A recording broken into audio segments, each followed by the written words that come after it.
शेतकरी बंधूंनो नमस्कार.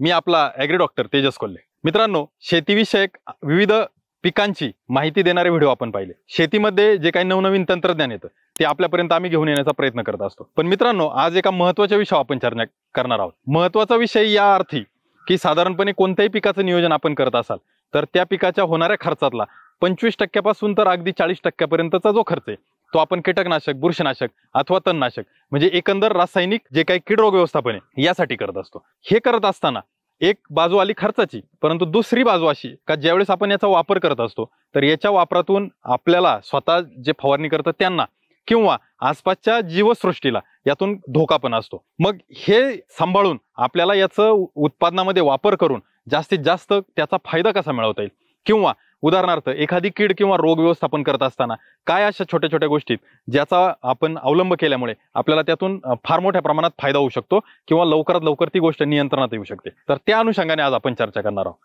मित्रांनो, आपल्याला व्हिडिओ सुरू करण्यापूर्वीच मी एक आवाहन करतो की आपल्याला या विषयासंदर्भात आणखीन काही माहिती लागत असेल, आणखीन काही आपल्या मनात प्रश्न येत असतील किंवा आपले काही अनुभव पण असतील तर त्या व्हिडिओच्या कमेंटच्या माध्यमातून आपण आमच्यापर्यंत पाठवा. अजून एक आपल्याला विनंती की आपण आपल्या असणारे जे काही अभिप्राय आहेत ते आम्हाला कळवतच असता. दरवेळेला आपण कमेंटच्या माध्यमातून कौतुकाची थाप आमच्यापर्यंत पोहोचवत असता. परंतु यामध्ये काही सुधारणा पण करण्याची गरज असेल किंवा काही नवीन गोष्ट तुम्हाला आमच्याकडून अपेक्षित असेल तर निश्चितच ती पण सुचवा. त्यावरही काम करण्याचा आम्ही प्रयत्न करू. आणि आजच्या या टॉपिककडे आपण येऊया. कीटकनाशक हा एकत्रित एक संकल्पना आहे. मग त्या कीटकनाशक ही संकल्पना किंवा पेस्टिसाइड ही एक संकल्पना आहे. याच्या अंतर्गत मग किडीसाठी लागणारी कीडनाशक, बुरशीसाठी लागणारी बुरशीनाशक किंवा तणांसाठी लागणारी तणनाशक असे तिहेरी येतात. पुढील व्हिडिओमध्ये आपण जी चर्चा करणार आहोत तर कीटकनाशक ओव्हरऑल हा जो काही कन्सेप्ट आहे याच्या संदर्भात करणार आहोत. मित्रांनो, कीटकनाशक या गोष्टीवर आपण साधारणपणे 25 ते 40% खर्च करत असतो, जे की मी आधीच आपल्याला बोललो. आणि या खर्चाचं आपल्याला खर्च टाळण्यासाठी किंवा आपल्याला वापर केल्यानंतर त्यातून जास्तीत जास्त उपयुक्त होण्यासाठी काही अवलंब गोष्टींचा करायचा आहे. तर त्याविषयी आपण बोलणार आहोत. पण त्यापूर्वी कधी तुम्हाला हा प्रश्न पडलाय का की तुम्ही जे कीटकनाशक किंवा बुरशीनाशक आपल्या पिकावर फवारणी करता आणि फवारणी केल्यानंतर त्याचं होतं काय? आपल्याला वाटतं की आपण फवारणी केली, कीड नियंत्रणात आली. आपल्याला कधी कधी वाटतं की आपण फवारणी केली, आपल्या पिकावरची आळी गेलीच नाही, मग औषध डुप्लिकेट होतं का? किंवा आपल्याला असंही वाटतं की आपण एखाद्या बुरशीनाशकाचा फवारणी केली परंतु आपल्या पिकावरचा रोग गेलेलाच नाही, मग औषधात दोष होता का, फवारणीत दोष होता का, नेमकं काय होतं? बहुतांश वेळेला तणनाशकामध्ये तर हमखास ही समस्या येते की आपण तणनाशकाचा वापर करतो परंतु आपल्याला अपेक्षित असं तण नियंत्रण मिळत नाही. आणि खास करून जे उगवणीपूर्वीचे जे तणनाशक आहे त्यामध्ये तर ही समस्या फार मोठ्या प्रमाणात येते. मग शेतकऱ्यांचा आरोप की कंपनीने औषध डुप्लिकेट दिलं किंवा दुकानदाराने चुकीचं औषध दिलं किंवा जिथून कुठून खरेदी केलं तर त्यांनी काहीतरी आपल्याला डुप्लिकेट दिलं, तर अशी बऱ्यापैकी वेळेस धारणा होती. परंतु खऱ्या जर बारकाईने पाहिलं तर याचं होतं काय हा प्रश्न आपल्याला कधी पडलाय का? मित्रांनो, भारतात कदाचित माझ्या अभ्यासात नाही, भारतात असा कुठेही अभ्यास नाही की नेमकं फवारणी केल्यानंतर याचं काय घडतं. परंतु 2019 साली नेदरलँडला जाण्याची मला संधी मिळाली होती.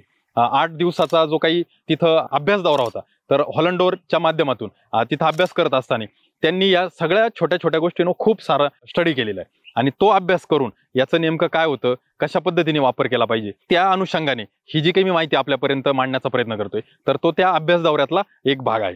म्हणजे कदाचित भारतामध्ये याचा अभ्यास झाला असेल, माझ्यापर्यंत नसेल तेही मी मान्य करतो. आपल्यापर्यंत आला असेल असा काही अभ्यास तर निश्चितच आपण कमेंटच्या माध्यमातून कळवा.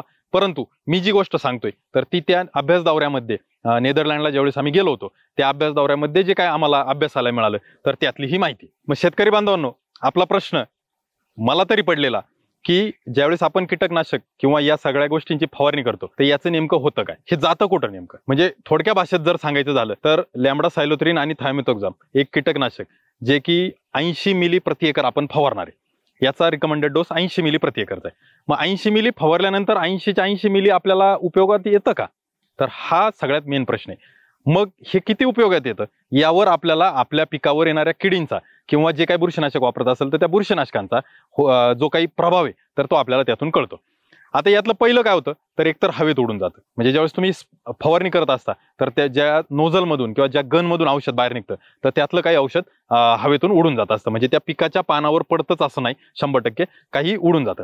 दुसरं काय होतं तर जे काही उन्हामुळे त्याचं बाष्पीभवनच होतं, म्हणजे हवेतल्या हवेत बाष्पीभवन होऊन जातं. म्हणजे बाष्पीभवन पाण्याचं जे होतं त्या पाण्यासोबत ते रसायन पण जातं, मग तिथं पण आपला लॉस होतो. काही कीटकनाशक वाहून जातं. वाहून म्हणजे कसं की उदाहरणार्थ पानावर जास्त पडलं, काही ठराविक पानांवर जास्त पडलं तर त्या पानावरून ते धुवून जाणं किंवा त्याला ड्रेन होणं, तर तेही घडतं.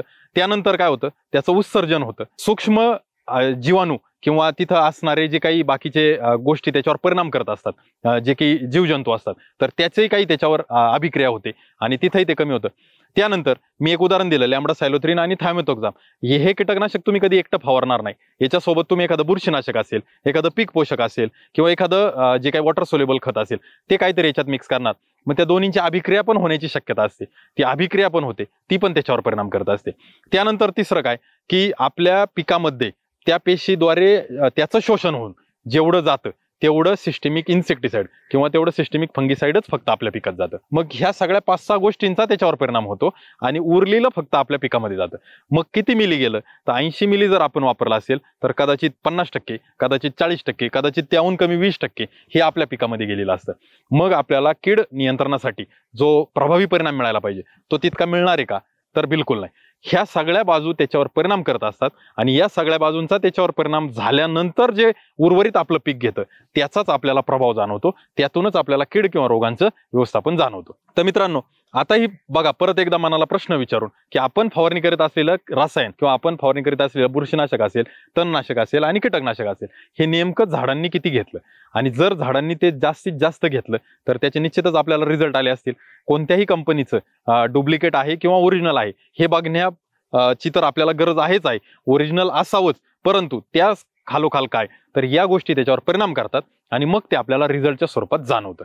बऱ्याच वेळा असं पण होतं की खास करून खरीप सीझनमध्ये ज्यावेळेस आपण फवारणी करतो, मग भातासारखं पीक आहे खरीपामध्ये, सोयाबीन कपाशीसारखं पीक आहे किंवा व्हेजिटेबल क्रॉपचा जर विचार केला तर दुधी असेल किंवा काकडी टोमॅटो असेल, मग याच्यावर आपण फवारणी करतो पण लगेच 2 तासात पाऊस आला तर काही रसायनांचाच रेन फास्टनेस, ज्याला आपण पाऊस पडण्यापूर्वी पिकाकडून त्याचं शोषण करणं, तर हा 2 तासाचा असतो. बहुतांशी कीटकनाशक किंवा बुरशीनाशकांचा तो 2 तास नाही.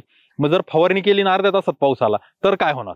तर ते तिथेही आपला लॉस होणार आहे आणि मग ह्या सगळ्याचा परिणाम किंवा या सगळ्याचा जो काही आहे तो रिझल्ट आपल्याला बघायला मिळतो. ना की फक्त आपण 80 मिली वापरलं म्हणून रिझल्ट येतो किंवा बऱ्याच वेळा शेतकऱ्यांचा हाही संभ्रम असतो की मग आता तेजस सरांचा व्हिडिओ पाहिलाय मी, मग 80 मिली वापरलं तर त्यातलं 40% कामाला येतं, मग 80च्या जागी 150 मिली वापरायचं का? तर बिलकुलही तशी चूक करून काही फायदा नाही.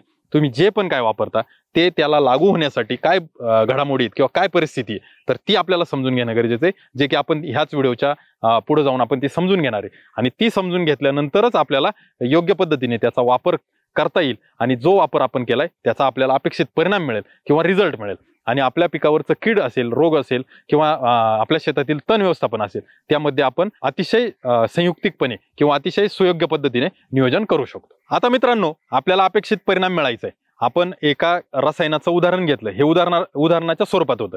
त्या रसायनाचा आपल्याला 80 मिली प्रति एकर जर डोस वापरायचा आहे, ते करत असताना मी तुम्हाला जसं बोललो की फक्त कीड असेल का तर नाही, कोणतंही पीक घ्या. अगदी कांद्याचं जरी उदाहरण घेतलं, कांदा पिकाचं कीड व्यवस्थापन करत असताना तिथं करपा रोगाची पण समस्या असू शकते. तुम्ही जर मिरची पिकात गेले तर फुलकड्यांचं व्यवस्थापन करत असताना तिथं कदाचित भुरी पण असू शकते. मग तुम्हाला एकाहून अधिक रसायन त्यामध्ये मिक्स करावं लागतात. मग ते मिक्स करत असताना काही नियम आहेत किंवा काही सूत्र आहेत, ती जर आपण पाळलं तर निश्चितच आपल्याला आपलं जे काही रसायन आपण एकत्र करतोय तर त्यावर अभिक्रिया जास्तीत जास्त होणार नाही आणि प्रत्येक रसायनाला त्याचं काम करण्याची संधी किंवा योग्य वेळ मिळेल. आता याला पेस्टिसाइड कम्पॅटेबिलिटी म्हणतात टेक्निकल भाषेमध्ये. कम्पॅटेबिलिटीचा अर्थ काय की कोणतं केमिकल कोणत्या केमिकलमध्ये सुसंगत आहे. ते जर सुसंगत असेल तर निश्चितच ते तुम्हाला परिणामकारक राहील. ते जर सुसंगत नसेल तर कदाचित आपलं पेस्टिसाइड म्हणजे ज्यावेळेस आपण द्रावण बनवतो त्याच वेळेस खराब होईल. मग खराब होण्याचं पण प्रकार वेगवेगळे आहेत. दह्यासारखं बनतं कधी कलर त्याचा व्यवस्थित येत नाही. म्हणजे उदाहरणार्थ कार्बन डायझिम मँकोझेब हे निळसर रंगाचं बुरशीनाशक आहे, पण त्यात विदाऊट कम्पॅटेबल वाला प्रॉडक्ट एखादा मिक्स केला कारण निळा रंग येण्यात सोडून काळा रंग येतो किंवा तपकिरी रंग येतो, असं काही घडू शकतं. तर ही कम्पॅटेबिलिटी सुद्धा महत्वाची आहे. ही कम्पॅटेबिलिटी आपण चेक करणं गरजेचं आहे. कम्पॅटेबिलिटी टेस्ट करण्यासाठी ज्याला आपण परत शास्त्रीय भाषेमध्ये लिटमस टेस्ट म्हणतो, की छोट्या स्वरूपात म्हणजे अगदी 1-2 लिटरमध्ये आपण पहिले एकत्र करून पाहिजे. ते जर सक्सेसफुल झालं, ते जर चांगलं एकत्र झालं, ढवळून चेक केलं तरच ते आपल्याला पूर्ण 1 लिटरचं, 5 लिटरचं, 10 लिटरचं जे काही प्रमाण बनवायचे ते आपल्याला बनवायचे. पण त्या 1 लिटरमध्ये आपल्याला ती टेस्ट करणं गरजेचं आहे. कॉम्पॅटेबिलिटी तपासणं हेही खूप महत्वाचं आहे. आणि कॉम्पॅटेबिलिटी चांगली टिकावी यासाठी जो काही क्रम आहे, तर तो कीटकनाशक किंवा बुरशीनाशक मिक्सिंगचा जो क्रम आहे तो मी इथं सांगणार आहे. तो क्रम तुम्ही बारकाईने लक्षात घ्या. त्या क्रमाने जर तुम्ही ते मिक्स केलं तर रसायनाची अभिक्रिया होण्याची शक्यता कमी राहील, रसायनाची कम्पॅटेबिलिटी बिघडण्याची शक्यता कमी राहील आणि ते रसायन तुम्हाला परिणामकारी काम करेल. म्हणजे एका वेळेला तुम्ही एक कीटकनाशक सोबत एखादं बुरशीनाशक, एखादं पीक पोषक हे जे काही मिक्स करताय, आणि हे करावं लागतं कारण का आजच्या या युगामध्ये आपल्याला मजुरांची खूप मोठी टंचाई आहे. प्रत्येक फवारणीसाठी किंवा प्रत्येक केमिकलसाठी वेगळी फवारणी आपण करू शकत नाही. त्यानंतर पिकावर येणाऱ्या समस्याही खूप वाढल्या. म्हणजे एक जमाना होता 10 वर्षापूर्वी, 15 वर्षापूर्वी आपल्याला कदाचित 2 किंवा 3 फवारणीत आपलं पिकं निघायची. आज परिस्थिती अशी का प्रत्येक आठवड्याला आपल्याला फवारणी करावी लागते. कारण का तर एकतर ते हायब्रिड आले, वातावरणाची साथ नाही आणि त्या पिकाचीच एकंदरीत इम्युनिटी कमी झाली किंवा ज्याला प्रतिकारशक्ती म्हणतो ती कमी झाली आणि आपल्याला उत्पादनाची पण स्पर्धा वाढली. या सगळ्याची सांगड घालण्यासाठी आपल्याला जे काही वारंवार फवारण्या करायला लागतात, तर हे कीटकनाशक, बुरशीनाशक किंवा ज्या काही गोष्टी आपण मिक्स करतो ते याचा क्रम आपण समजून घेणं गरजेचं आहे. तो क्रम जर एकदा आपण लक्षात घेतला, त्या क्रमाने जर आपण गेलो तर कदाचित आपल्याला इथं जो काही खराब होण्याचा, द्रावण खराब होण्याचा, काही जण म्हणतात द्रावण फाटलं, काही जण म्हणतात ते फुटून गेलं, तर ती जी समस्या आहे तर ती कमीत कमी. मग मित्रांनो, तो क्रम काय? तर सगळ्यात महत्वाचं, सगळ्यात पहिलं आपण काय घेणार आहे? पावडरयुक्त जे कीटकनाशक किंवा बुरशीनाशक आहेत ते घेणार आहे. पावडरमध्ये कोणते कोणते स्वरूपाचे येतात? तर WP पहिलं येतं, त्यानंतर WG येतं, त्यानंतर SP येतं आणि त्यानंतर SG येतं. मग ह्या 4 पैकी कोणत्या फॉर्म मधलं पावडर आपल्याकडे आहे तर ते पहिलं आपण पाण्यामध्ये मिक्स करणार आहे. आता पाण्यामध्ये मिक्स करण्याचा पण नियम आहे की आपल्याला साधारणपणे 1 एकरची जर फवारणी करायची तर कमीत कमी 10 लिटर पाण्यामध्ये हे आपण मिक्स केलं पाहिजे 1 एकरच्या फवारणीसाठी. जर आपल्याला त्याहून जास्त क्षेत्र आहे, समजा 2 एकर आहे, तर 20 लिटरमध्ये आपण हे मिक्स केलं पाहिजे. जर अर्धा एकर आहे तर कमीत कमी 5 लिटरमध्ये आपण हे मिक्स केलं पाहिजे. मग क्रम आपला असा आहे, WP पहिलं केलं, WG त्यानंतर केलं, SP केलं, SG केलं. हे झालं पावडर स्वरूपातले. आता पावडर स्वरूपाव्यतिरिक्त आपल्याकडे जर द्रव स्वरूपातला असेल तर द्रव मधले कोणते पहिले घ्यायचे? तर CS असेल तर CS पहिलं घ्यायचं, SC असेल तर SC घ्यायचं, त्यानंतर SL घ्यायचं, EC घ्यायचं, SE घ्यायचं किंवा ZC घ्यायचं. कोणतेही कीटकनाशक किंवा बुरशीनाशकचं जर तुम्ही बॉटल खरेदी केली तर त्यामध्ये असलेला घटक, तर त्या घटकाच्या पुढे ते लिहिलेलं असतं. जे मी उदाहरण तुम्हाला थायमेथोक्झाम आणि लॅम्बडा सायलोथ्रिनचं दिलं, तर त्याच्या पुढे काय लिहिलंय तर ZC लिहिले. तर ZC फॉर्म्युलेशनचं जे आहे तर ते लिक्विडमध्ये आपण सगळ्यात शेवटी मिक्स करतोय. पावडर मधलं मिक्स केल्यानंतर लिक्विड मधलं मिक्स करतोय. त्यानंतर तिसरा क्रम कसला येतो? तर तिसरा क्रम येतो स्टिकर किंवा स्प्रेडर किंवा पेनिट्रेटर. मग बाजारामध्ये भरपूर सारे सिलिकॉन बेस असतील, आयोनिक, नॉन आयोनिक अनेक प्रकारचे स्टिकर किंवा स्प्रेडर येतात. तर ते स्प्रेडरचा क्रम हा तिसरा क्रम आहे.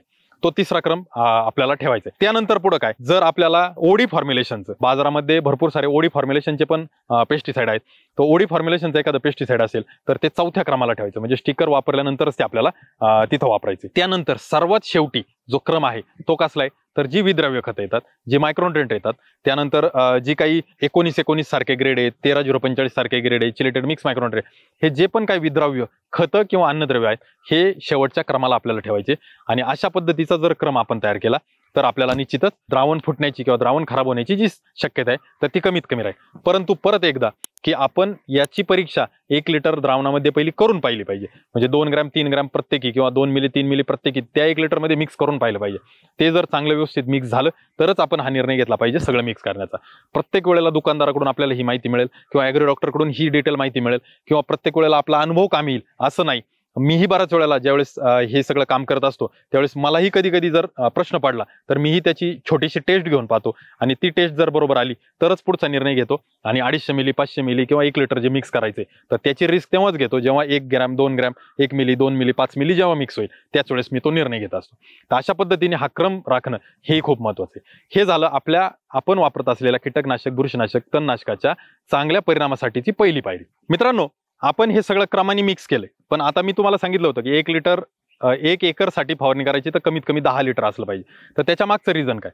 तर द्रावण तयार करत असताना स्टॉक सोल्युशन करणं गरजेचं आहे. बरेच शेतकरी काय करतात की किती काडीपेटी टाकू, किती झाकण किंवा किती कप मी औषध टाकू, तर यावर चालतात. मित्रांनो, जुना जमाना गेला ज्यावेळेस फक्त मँकोझेब ज्यावेळेस फक्त कॉपर, ज्यावेळेस फक्त रोगर यासारख्या कीटकनाशकावर आपली शेती होत होती आणि त्याच्या किमती तुलनेने कमी होत्या. आजच्या जमान्यात महागडी कीटकनाशक, महागडी बुरशीनाशक आली, जी खूप प्रभावी आहेत, ज्याचा वापर आपण अतिशय तोलून मोलून मापून केला पाहिजे. आणि तो करण्यासाठी आपल्याकडं प्रॉपर मेजरमेंट असणं गरजेचं आहे. आणि ते मेजरमेंट असण्यासाठी शक्य तिथं दुकानातून तुम्ही एकरच्या हिशोबाने डोस खरेदी कराल. तुमच्या पिकाच्या वाढीच्या अवस्थेनुसार साधारणपणे 1 एकरचं जर तुम्ही टोमॅटो, मिरची सारखं पीक जर घेतलं आणि ते जर फुलोरा अवस्थेमध्ये, तर 1 एकरमध्ये आपल्याला 10 पंप फवारणी होणं अपेक्षित असतं. तुम्ही कोणतंही तणनाशक घ्या, उगवणीपूर्वीचं घ्या, उगवणी पश्चात तणनाशक घ्या, त्यामध्ये 150 ते 200 लिटर पाणी 1 एकरसाठी होणं अपेक्षित असतं. पीक तुमचं छोटं म्हणजे लागवडीनंतर साधारण 15 दिवसांनी 1 महिन्यानी, त्यावेळेस तुमच्या 1 एकरमध्ये 5 पंप प्रति एकर म्हणजे साधारणपणे 100 लिटर पर्यंत पाणी जात असतं. तर मित्रांनो, तो एक ढोबळ हिशोब ठेवून आपल्याला स्टॉक सोल्युशन बनवणं गरजेचं आहे. स्टॉक सोल्युशनचा अर्थ काय की सगळे कीटकनाशक, बुरशीनाशक आपण मोजू शकत नाही, तर आपल्याला त्या हिशोबाने 5 पंपाचं किंवा 10 पंपाचं जे काय आणलंय, तर आपल्याला जितक्या पंपाचं औषध बनवतो तितकं लिटर पाणी तिथं घेणं गरजेचं आहे. त्या पाण्यामध्ये हे सगळे कीटकनाशक, बुरशीनाशक चांगले ढवळून घेणं गरजेचं आहे. काडीच्या साह्याने एकतर आपण जी बकेट घेतो ती प्लॅस्टिकची असावी आणि जी काही काडी लाकडी काठीने आपण ते चांगलं ढवळून घ्यावं, चांगलं मिक्स झाल्याची खात्री करावी. आणि मिक्स झाल्यानंतर प्रत्येक वेळेला पंप ज्यावेळेस आपण भरतो त्यावेळेस त्या पंपामध्ये 5 लिटर पहिलं पाणी भरायचं, 1 लिटर हे स्टॉक सोल्युशन त्याच्यात टाकायचं आणि त्यानंतर उरलेला 10 लिटरचा जो पंप आहे तो पूर्ण करायचा आहे. जर समजा आपण बॅरलमध्ये औषध बनवत असेल, डायरेक्ट 200 लिटरचा बॅरल आहे किंवा 150 लिटर आपण द्रावण करतोय किंवा 600 लिटरची टाकी फवारणार आहे, तर ते करत असताना सुद्धा आपल्याला 20 लिटर 25 लिटर पाणी घेऊन त्यामध्ये हे मिक्स करणं गरजेचं आहे. हा जो क्रम सांगितला त्या क्रमानुसार मिक्स करा, चांगलं ढवळून घ्या, विरघळल्याची खात्री करा आणि त्यानंतरच त्या मोठ्या बॅरलमध्ये ट्रान्सफर करा. याचा परिणाम काय होतो, बऱ्याच वेळेला तुम्ही जर कधी कधी तुम्हालाही अनुभव आला असेल की फवारणी करत असताना सुरुवातीच्या 1-2 सऱ्यांना स्कॉर्चिंग येतं, सुरुवातीच्या काही पानांवर, पिकावर जळाल्याची समस्या येते आणि कधी कधी असं होतं की प्लॉटच्या शेवटी जो शेवटचा पंप वगैरे आपण फवारणार असतो त्यावेळेस फवारणी करत असताना तिथं आपल्याला रिझल्ट कमी जाणवतात. ही समस्या तुम्हाला निश्चित भेडसावली असेल. त्याचं कारण काय, तर हे द्रावण तळाकडे राहू शकतं, हे द्रावण चांगलं मिक्स होऊ शकत नाही. काही याच्यातले कीटकनाशक, बुरशीनाशक जर चांगले मिक्स झाले नाही, खास करून पावडर युक्त, तर त्यावेळेस तुम्हाला ही समस्या येऊ शकते. मग परिणाम कमी जास्त किंवा त्यात तफावत होण्यापेक्षा आपल्याला हे चांगलं ढवळून मिक्स करून जर वापरलं तर ही समस्या येणार नाही. स्टॉक सोल्युशन ही त्यानंतरची दुसरी पायरी. पहिला आपण क्रम चांगला निवडला, त्यानंतर स्टॉक सोल्युशन बनवलं. आता मित्रांनो, अजून एक गोष्ट की ज्यावेळेस तुम्ही कीटकनाशक, बुरशीनाशक फवारणी करत असता तर याचा पीएच बघणंही खूप गरजेचं असतं. बऱ्याच वेळा आपल्या पाण्याचा पीएच आपल्याला माहित असतो, जर माहित नसेल तर आपण आपल्या पाणी परीक्षण करून, माती पाणी परीक्षण करतो त्यावेळेस पीएच त्याचा ओळखू शकतो. तो पीएच काय तर तो आपल्याला माहित असला पाहिजे. साधारणपणे 7.5 पीएचच्या आसपासचे जे काही कीटकनाशक, बुरशीनाशक आहे ते फवारणीसाठी आपण वापरत असतो. पण मित्रांनो, याला नियम काही कीटकनाशक, बुरशीनाशकांच्या बाबतीत वेगळा आहे. उदाहरण जर द्यायचं झालं तर ज्यावेळेस तुम्हाला भुरी नियंत्रण करायचं असतं त्यावेळेस आपल्या द्रावणाचा पीएच हा जास्तीत जास्त असला पाहिजे, त्यावेळेस भुरीचं नियंत्रण आपल्याला चांगलं होतं. मग भुरी नियंत्रणासाठी तुम्ही सल्फर वापरताय, भुरी नियंत्रणासाठी तुम्ही कार्बनडेझिम वापरताय, भुरी नियंत्रणासाठी तुम्ही इतर काही डायफेनकॉनिझॉल असेल किंवा टेट्राकॉनिझॉल असेल यासारखे बुरशीनाशक वापरताय, तर त्याचा पीएच थोडासा म्हणजे साधारणपणे 8-8.5चा जर असेल तर आपल्याला रिझल्ट चांगला आहे. डाउनी मिल्ड्यूचं जर नियंत्रण मिळवायचं आपल्याला तर आपल्या द्रावणाचा पीएच कमी असला पाहिजे. मग पीएच कमी असणं नाही म्हणजे काय, तर साधारण 5-5.5-6चा जर पीएच असेल तर डाउनी मिल्ड्यूसाठीचे काम करणारे जे काही गोष्टी आहेत म्हणजे मँकोझेप त्याच्यात येईल, कॉपर बेस फंगीसाईड येतील, तर त्याचं तुम्हाला प्रभाव चांगला मिळेल. मित्रांनो, या व्यतिरिक्त ज्यावेळेस तुम्ही तणनाशक वापरत असता त्याही वेळेस आपल्याला पीएच बघणं गरजेचं आहे. बरेचसे शेतकरी ही गोष्ट अवलंबतात की तणनाशक किंवा काही महत्वाची फवारणी असेल तर प्रत्येक पंपामध्ये लिंबू पिळतात. कमेंटच्या माध्यमातून आपणही सांगा की आपण असं लिंबू पिळण्याचा प्रयोग करतो का आणि याचा आपल्याला निश्चितच फायदा होत असेल तर आपल्याला त्याचा फायदा जाणवलाय का, हे कमेंटच्या माध्यमातून सांगा. लिंबू पिळल्यामुळे आपल्या द्रावणाचा पीएच नियंत्रणात राहतो, पाण्याचा पीएच कमी होण्यास मदत होते आणि तो कमी झालेला पीएच आपल्याला फवारणीसाठी योग्य ठरू शकतो. मित्रांनो, पीएच नंतर दुसरं यावर ईसी सुद्धा परिणाम करतो. ईसी म्हणजे काय, इलेक्ट्रिक कंडक्टिव्हिटी, जी पण आपल्याला पाणी परीक्षणातून कळते. आता साधारणपणे तुम्ही कोणतंही विद्राव्य खत, कोणतंही न्यूट्रिएंट त्यामध्ये मिक्स करता, म्हणजे उदाहरण घ्यायचं झालं तर तुम्ही 19-19 मिक्स कराल किंवा 0.32-34 मिक्स कराल किंवा एखादं चिलेटेड मायक्रोन्यूट्रिएंट मिक्स कराल, तर 1 ग्रॅम ज्यावेळेस खत तुम्ही मिक्स कराल तर ते 1 ग्रॅम खत 1 लिटर पाण्यामध्ये गेल्यानंतर साधारण 1 ईसी त्याचा वाढतो. पिकाची द्रावण शोषून घेण्याची जी काही क्षमता आहे तर ती 2 ते 2.5 ईसी एवढीच आहे. म्हणजे तुम्ही जर समजा हे सगळे कीटकनाशक, बुरशीनाशक चांगले भारीतले आणले, महागडी औषधं वापरली, परंतु तुमच्या पाण्याचा ईसी 2.5 पेक्षा पुढे गेला तर तुमच्या पिकातून त्या द्रावणाचं शोषण केलं जाणार नाही. त्या पानांना ते सहनच होणार नाही शोषण करणं. मग ते शोषण जर त्यांना सहन नाही झालं तर त्या केलेल्या खर्चाचा उपयोग काय. त्यासाठी आपल्याला EC सुद्धा नियंत्रणात ठेवणं गरजेचं आहे. 2 ECच्या पुढचा EC शक्यतो तरी आपण टाळावा. तो जर EC 2च्या आत असेल, pH साधारण 6.5 ते 7.5च्या मध्ये असेल तर आपल्याला त्याचा रिझल्ट चांगला येईल. तर ही एक गोष्ट आपल्याला लक्षात घ्यायची. मित्रांनो, त्यानंतरची पुढची पायरी काय, तर कीटकनाशक बुरशीनाशक फवारण्यासाठी बऱ्याच वेळा बघा आपण जे पाठीवरचा पंप खरेदी करतो, म्हणजे अगदी ॲग्रोस्टारचा ग्लॅडिएटर सारखा पंप आहे, तर तुम्हाला नोझलचं किट मिळतं आणि कदाचित आपल्याला फोनवर किंवा ॲपवर किंवा आपल्या युट्यूबवर पण आपण सांगतो की पंपासोबत नोझलचं किट मिळेल. मग हे किट का द्यायचं, तर ही फक्त एक ऑफर म्हणून द्यायचं नाही, ही एक फॉर्मॅलिटी म्हणून द्यायचं नाही. तर ह्या नोझलच्या किटचा काय उपयोग आहे, तर त्या नोझलच्या किटमध्ये कधी आपल्याला 4 होलवाला, कधी 6 होलवाला, कधी फ्लॅट पॅन नोझल, कधी फ्लड जेट नोझल, असे वेगवेगळ्या पद्धतीचे नोझल पाहायला मिळतात. यांचा उपयोग आपल्याला वेगवेगळ्या कारणासाठी करायचा असतो. उदाहरणच जर घ्यायचं झालं तर ज्यावेळेस तुम्ही कीटकनाशक फवारणार असता त्यावेळेस सगळ्यात कमी आणि सगळ्यात छोटा दवबिंदू असणारा नोझल वापरायचा असतो कीटकनाशकाच्या बाबतीत. जेव्हा तुम्ही बुरशीनाशक फवारणार असता त्यावेळेस साधारण मध्यम दवबिंदू पडेल अशा पद्धतीचा नोझल निवडायचा असतो. म्हणजे जर 6-8 होलचा नोझल कीटकनाशकाला वापरला तर 4 होलचा नोझल तुम्हाला बुरशीनाशकाला वापरायचा आहे. त्यानंतर जर तुम्ही तणनाशक वापरत असाल तर त्याचा दवबिंदू खूप मोठा असला पाहिजे. तो दवबिंदू मोठा असण्यासाठी तुम्हाला फ्लॅट पॅन किंवा फ्लड जेट नोझल वापरला पाहिजे. अशा पद्धतीचे वेगवेगळे नोझल आपल्याला वेगवेगळ्या कारणासाठी वापरावे लागतात. मग आता तुम्ही म्हणाल की कीटकनाशक बुरशीनाशक आम्ही एकत्र करतोय, मग आम्ही 4 होलचा नोझल वापरू की 6 होलचा, तर त्यावेळेस तुम्ही तुमचा नियोजन काय, कीटकनाशक महागडे की बुरशीनाशक, ज्यावर तुम्ही जास्त खर्च केलाय त्यानुसार तुम्ही तो नोझल सिलेक्ट करा आणि त्या नोझलने जर फवारणी केली तर तुम्हाला चांगलं कव्हरेज मिळेल आणि तुम्हाला त्याचा परिणाम पण चांगला मिळेल. जे आपण आधी पाहिलं होतं त्याचं बाष्पीभवन होणं, हवेत जाणं, या गोष्टी टाळण्यासाठी याही बाबीचा महत्वाचा रोल आहे आणि यावर जर आपण फोकस दिला तर निश्चितच आपल्याला कीड रोग व्यवस्थापनामध्ये हातखंडा मिळेल आणि आपण योग्य रीतीने, योग्य कालावधीमध्ये, योग्य खर्चामध्ये आपण त्याचं बंदोबस्त करू शकतो. तर मित्रांनो, हे ECPH झालं, नोझलचा परिणाम झाला. त्यानंतर काय, तर मला वाटतं सगळ्यात महत्वाचं वापराची वेळ, ज्याविषयी आम्ही वारंवार सांगत असतो किंवा मी भरपूर साऱ्या शेतकऱ्यांशी ज्यावेळेस चर्चा करत असतो त्यावेळेस शेतकऱ्यांना मी विनंती करतो की तुम्ही किती महागडं वापरलं, कोणतं वापरलं याला महत्व नाहीये, त्याला महत्व नंतर आहे. पहिलं तुम्ही कधी वापरलं आणि कसं वापरलं याला महत्व आहे. म्हणजे काय, फक्त आणि फक्त चांगलं भारीतलं महागडं कीटकनाशक बुरशीनाशक निवडलं म्हणून आपलं कीड रोग नियंत्रणात येणार आहे का, तर माझ्या अर्थी त्याला काही महत्व नाही. जेव्हा आपण योग्य वेळी वापरू, म्हणजे उदाहरणच द्यायचं झालं तर कीड रोग येण्यापूर्वी काम करतात तर ते सिस्टेमिक इन्सेक्टिसाइड, सिस्टेमिक फंगिसाइड असतात.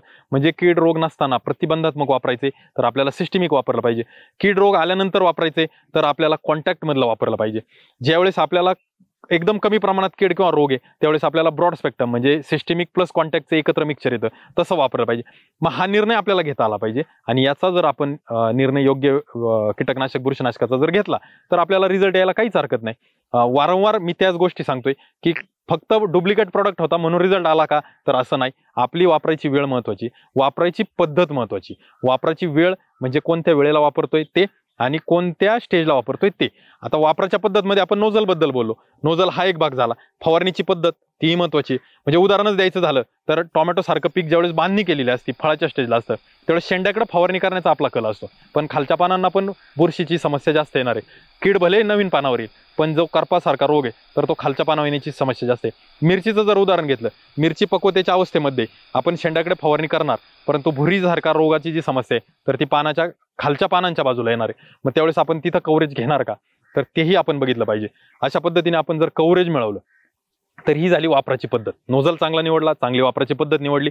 तर मग आता तुम्हाला वापरायचं कधी, मागे आपण एका व्हिडिओमध्ये बोललो होतो की जर सिस्टेमिक कीटकनाशक, सिस्टेमिक बुरशीनाशक वापरताय तर ते तुम्हाला शक्यतो सकाळी वापरायचे. कारण का, दिवसभर जे पिकाची अन्न निर्मितीची जी प्रक्रिया आहे त्यामधून पानांद्वारे त्याचं शोषण जे होणार आहे ते दिवसभर होणार आहे आणि तुम्हाला त्याचा रिझल्ट मिळणार आहे. जर ढगाळ वातावरण असेल किंवा सायंकाळची वेळ असेल तर तुम्ही सिस्टेमिक न वापरता कॉन्टॅक्ट किंवा ब्रॉड स्पेक्ट्रम याकडे गेलं पाहिजे. सिस्टेमिक म्हणजे काय, ते पिकाच्या पेशीमधून पिकामध्ये प्रवेश करणार आणि त्यानंतर त्या बुरशीवर किंवा त्या किडीवर ते रिॲक्ट करायला चालू करणार. कॉन्टॅक्ट म्हणजे काय, ते त्या किडीच्या किंवा बुरशीच्या सानिध्यात येणार आणि मगच ते रिॲक्ट करायला चालू होणार. मग तुम्ही सिस्टेमिक वापरलं तर पिकाच्या काही भागावर त्याची फवारणी झाली तर तुम्हाला रिझल्ट मिळेल कारण ते पूर्ण पिकात जाणार आहे. पण तुम्ही जर कॉन्टॅक्ट वापरलं तर त्या किडीचा किंवा त्या रोगाचा प्रादुर्भाव आपल्या पिकामध्ये कुठं जास्त आहे, शेंड्याच्या बाजूला आहे, मधल्या बाजूला आहे की खालच्या बाजूला आहे, ते ओळखून आपल्याला तिथं तो कव्हरेज किंवा तिथं ते फवारणी जाणं ते इम्पॉर्टंट आहे आणि ते आपल्याला लक्ष देऊन करावं लागेल. बऱ्याच वेळा आपल्याला लक्षात येत नाही की आपली फवारणी कुठपर्यंत जाते, काय होते. तर त्यासाठी सोपी पद्धत आहे. लिटमस पेपर बाजारामध्ये मिळतो, अगदी 5-10 रुपयाला त्याची पट्टी मिळते. त्या लिटमसचे छोटे छोटे तुकडे केले आणि आपण आपल्या टोमॅटो पीक असेल किंवा दोडका दुधी कोणतंही पीक असेल तर त्याच्या वेगवेगळ्या पानांवर ते फक्त लिटमस पेपरचे तुकडे ठेवून द्यायचे आणि फवारणी करणारा माणूस ज्यावेळेस तिथून जाईल त्यावेळेस ज्या ज्या पानावर पडले किंवा ज्या ज्या लिटमस पेपरवर ते पडले तर तिथं आपल्याला कलर बदललेला दिसेल, कारण त्याचा द्रावणाचा पीएच नक्कीच कमी जास्त जो पण काय असेल तर तो कलर बदललेला दिसेल. मग आपल्याला ओळखता येईल की आपण फवारणी करत असलेला किंवा मजूर आपला किती एरिया कव्हर करतोय. कपाशीसारखं पीक जरी घेतलं तरी पण वेगवेगळ्या भागावर आपण जर हा लिटमस पेपर ठेवला तर आपल्या लक्षात येईल. ह्या छोट्या छोट्या गोष्टी आहेत मित्रांनो, पण ह्या सांगण्याचा उद्देश काय की तुम्ही जे काय खर्च करता, एक कीटकनाशक बुरशीनाशक किंवा एक फवारणी करता, साधारणपणे 1000 रुपयापासून तर 3000 रुपयापर्यंत तुम्ही त्यावर खर्च करता. तो 1000-3000 रुपयाचा रिझल्ट जर तुम्हाला 8 दिवसाऐवजी जर 15 दिवस आला तर कुणाला नकोय. आपल्याला खर्च टाळायचा आहे, आपल्याला केमिकल टाळायचे, आपल्याला विषमुक्त शेती करायची, तर त्यासाठी या गोष्टींचा आपल्याला अवलंब करायचा आहे. म्हणून या छोट्या छोट्या गोष्टींचा आपण या ठिकाणी विचार करतोय. मित्रांनो, दुसरी एक बाब, सिस्टमिक कॉन्टॅक्ट आणि ब्रॉड स्पेक्ट्रम हे फवारण्याची दुसरी एक पद्धत कशी असते. ज्यावेळेस आपलं पीक वाढीच्या अवस्थेमध्ये असतं, म्हणजे उदाहरण मी जर टोमॅटोचं दिलं तर टोमॅटो पुनर्लागवडीनंतर जी पहिली दुसरी फवारणी असणार आहे ती सिस्टमिक असली पाहिजे. कारण का, तुम्ही फवारल्यानंतर दर 2-3 दिवसांनी त्याला नवीन पान येणार आहे. त्या 2-3 दिवसांनी नवीन आलेल्या पानाचं संरक्षण कोण करेल, तर सिस्टमिक इन्सेक्टिसाइड, सिस्टमिक बुरशीनाशक जर त्यामध्ये गेलेलं असेल तर ते शेंड्याचं संरक्षण करेल. जर समजा तुमचं टोमॅटो आता बांधणी पूर्ण झालेली आहे, काढणीच्या अवस्थेत आहे, आता नवीन शेंडा येणार नाही, त्या परिस्थितीमध्ये तुम्ही कॉन्टॅक्ट इन्सेक्टिसाइड किंवा कॉन्टॅक्ट फंगिसाइड वापरले पाहिजे. कॉन्टॅक्ट वापरले तर तुलनेने किमतीला कमी, परंतु त्याचा प्रभाव फक्त जिथं त्याचं काय म्हणतो ना फवारणी होईल, जिथं त्याचा प्रवेश होईल तिथंच ते काम करेल, ते सर्व पिकामध्ये करत नाही. आता जे काही ब्रॉड स्पेक्ट्रम आहे त्याचा उपयोग काय होतो, तर अळीवर्गीय ज्या काही किडे असतात तर त्या पानांच्या खाली बऱ्यापैकी राहतात आणि ज्यावेळेस तुम्ही फवारणी करता पानांच्या वरून ती फवारणी जाते. मग तशा किडींना पानाच्या खालून पण प्रतिबंध मिळावा किंवा डाउनी सारखी जी काही बुरशी आहे ती पानांच्या खालून असते त्याला प्रतिबंध मिळावा, यासाठी ब्रॉड स्पेक्ट्रमचा वापर करणं गरजेचं आहे. ब्रॉड स्पेक्ट्रमचा अर्थ काय, पानाच्या वरून पडलं तरी पण त्या जेव्हा भागात पडलं तिथं ते सिस्टमिक बनतं आणि पानाच्या खालपर्यंत त्याचं येतं. तर अशा पद्धतीने ब्रॉड स्पेक्ट्रम काम करतं. मग याला वापरायला कोणतंही वातावरण, याला वापरायला कोणतीही पिकाची स्टेज चालू शकते. तर मित्रांनो, अशा पद्धतीने सिस्टमिक असेल, कॉन्टॅक्ट असेल, ब्रॉड स्पेक्ट्रम असेल, याचा निवडीचा विचार आपल्याला करायचा आहे. आणि आपल्या सोयीसाठी म्हणजे बाजारामध्ये प्रचंड मोठ्या प्रमाणात जे कीटकनाशक बुरशीनाशक आहे त्यामध्ये एक सिस्टमिक एक कॉन्टॅक्टचाही पॅटर्न आलेला आहे. बघा तुम्ही बरेचसे कीटकनाशक बुरशीनाशकामध्ये जर तुम्ही पाहिलं तर तुम्हाला ते आढळेल. आणि सिस्टमिक कॉन्टॅक्ट दोन्ही एकत्र असल्यामुळे अशा कीटकनाशकाचे किंवा बुरशीनाशकाचे जे काही प्रभाव आहेत तर ते खूप चांगले मिळतात. कारण का, ज्या भागात कीटकनाशक बुरशीनाशकाचा संपर्क होतो तिथली कीड रोग नियंत्रणात येते आणि ज्या भागामध्ये पर्यंत ते पोहोचू शकत नाही तिथं सिस्टमिक पद्धतीने जे जातं तर ते काम करतं. आपल्याला त्वरित रिझल्ट पाहिजे, म्हणजे ज्याला आपण शेतकरी बोली भाषेत असं म्हणतात, पुढे औषध फवारत गेलो मागं कीड पडत गेली. तर असे रिझल्ट आपल्याला जर पाहिजे तर ते फक्त कॉन्टॅक्ट इन्सेक्टिसाइड किंवा बुरशीच्या बाबतीत बोलायचं झालं तर कॉन्टॅक्ट फंगिसाइड देऊ शकतं की जे त्वरित रिझल्ट देतात. परंतु जे सिस्टमिक असतात त्यांना रिझल्ट द्यायला थोडा वेळ लागतो, कारण का, त्याला एक प्रोसेस असते. ते कीटकनाशक, ते बुरशीनाशक पिकामध्ये प्रवेश करेल, पिकाच्या पूर्ण पेशींमध्ये जाईल, पिकाच्या पूर्ण भागामध्ये गेलं की त्यानंतर ते त्या किडीवर किंवा त्या बुरशीवर प्रभाव द्यायला चालू करेल. परंतु सिस्टमिकचा जो रिझल्ट आहे तो जास्त कालावधीसाठी राहील, कॉन्टॅक्टचा जो रिझल्ट आहे तो कमी कालावधीसाठी राहील, त्या वातावरणापुरता किंवा त्या हंगामापुरता. नंतर परत एकदा त्याला पोषक वातावरण, पोषक हंगाम मिळाला की परत ती कीड किंवा बुरशी उपद्रव करू शकते. मित्रांनो, अशा पद्धतीने आपल्याला हे कीटकनाशकाच्या निवडीचं किंवा बुरशीनाशकांच्या निवडीचं नियोजन करायचं. आता राहिला शेवटचा मुद्दा की आपल्याला कीटकनाशक बुरशीनाशक निवडताना काय करायचे, काय गोष्टीचा विचार करायचा आहे. तर विषमुक्त शेती या उद्देशाने आपल्याला त्या कीटकनाशक बुरशीनाशकाचे काढणीपूर्वीचा कालावधी काय, तर त्या कीटकनाशक बुरशीनाशकासोबत जे काही वेगवेगळ्या भाषांमध्ये जे काही लेटर येतं तर ते आपण वाचणं गरजेचं आहे. त्यामध्ये हिंदी भाषा कमीत कमी आपल्याला वाचण्यासाठी असते, त्यातून आपण वाचू शकतो की उदाहरणार्थ ह्या कीटकनाशकाचा भेंडी पिकावर किती कालावधी, टोमॅटोवर किती कालावधी. तो कालावधी जर 15 दिवस त्यांनी नमूद केला असेल तर त्यांनी सांगितलेल्या प्रमाणामध्ये आपण वापरलं तर फवारणीनंतर 16व्या दिवसापर्यंत आपण त्याची तोडणी करायची नाही, तरच तर आपलं जे पीक आहे तर ते विषमुक्त राहू शकतं. आणि विषमुक्त शेती किंवा विषमुक्त पीक उत्पादन जर आपण केलं तर निश्चितच आपल्या जे काही देशवासी आहेत तर त्यांना आपण दर्जेदार असं अन्न देऊ शकतो. आणि ज्या काही समस्या आता यायला लागल्यात, लोकांची इम्युनिटी कमी झाली, विविध रोगांचा प्रादुर्भाव वाढलाय किंवा कॅन्सरचं प्रमाण वाढले, तर या गोष्टींपासून आपण त्यांना दूर ठेवू शकतो. तर त्यासाठी आपली एक भूमिका बनते किंवा आपली एक जबाबदारी बनते की आपण तेही अभ्यास केला पाहिजे. आता पहिल्यासारखं राहिलं नाही की त्यावेळेस नॉलेज कमी होतं किंवा आपल्याला माहितीचं जी साधनं होती ती खूप मर्यादित होती. मग त्यावेळेस शेतकरी जाऊन ह्या सगळ्या गोष्टी पाहत नव्हते. पण आजच्या जमान्यामध्ये आपल्याला इतके सारे साधनं आहेत माहिती मिळवण्याची, तर ती माहिती मिळवा आणि त्यानंतरच कीटकनाशक बुरशीनाशकाची फवारणी करा. काढणीपूर्वी कालावधीचा अभ्यास आपण जरूर करा.